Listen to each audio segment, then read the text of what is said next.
Bonjour, c'est Moussa. Je voudrais vous parler aujourd'hui d'un sujet très important, l'environnement, mais plus particulièrement d'un sujet souvent mis de côté, la problématique de la surpêche. J'aimerais vous montrer un film d'animation proposé par Greenpeace. Là voilà. La Terre. À l'heure actuelle, 7 milliards d'individus vivent sur 30% de sa surface. Et toutes ces personnes dépendent des 70% restants, l'océan. L'océan est la source de nourriture la plus importante au monde. Le poisson constitue le principal apport quotidien en protéines pour 1,2 milliard d'habitants. Mais de plus en plus de pêcheurs rentrent avec des filets vides.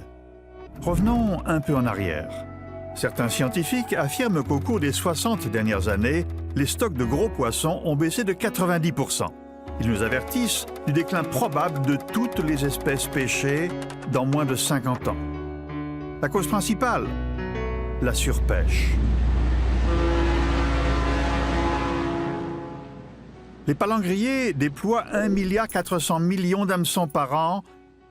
Chaque appât étant garni de morceaux de poisson.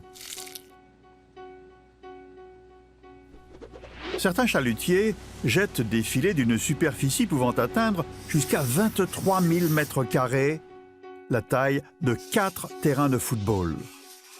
Assez pour contenir 13 Boeing 747, ou d'ordinaire, plus de 500 tonnes de poissons.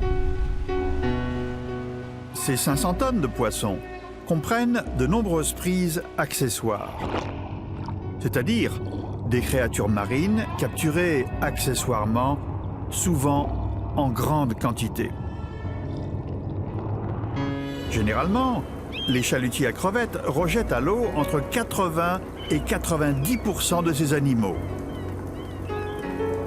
Ceci signifie que, pour 1 kilo de crevettes, on capture et gaspille jusqu'à 9 kilos d'organismes marins. Pour soulager la pression exercée sur les poissons sauvages, 47% de notre consommation provient d'élevage. Mais l'aquaculture marine est davantage une menace qu'une solution. Beaucoup de poissons d'aquaculture sont carnivores, c'est-à-dire qu'ils mangent d'autres petits poissons. Il faut 5 kilos de poissons sauvages pour produire 1 kilo de saumon d'élevage.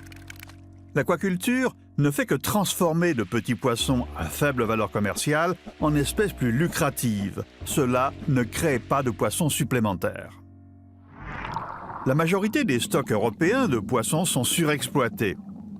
Traditionnellement, les ministres européens fixent des quotas de pêche supérieurs aux recommandations scientifiques. En 2008, ils en avaient déterminé pour la pêche très prisée du thon rouge. Les scientifiques avaient recommandé des quotas de 10 000 tonnes permettant de renouveler les populations.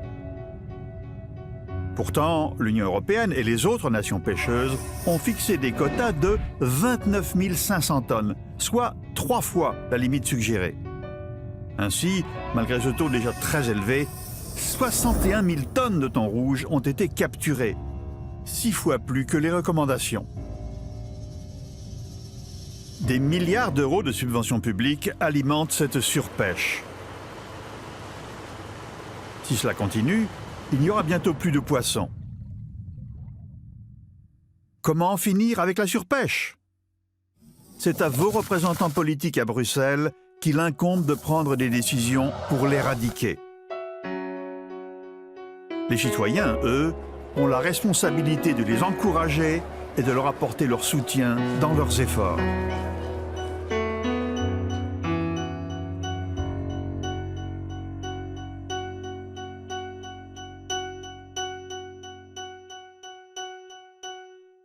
Réagissons vite et bien pour notre planète.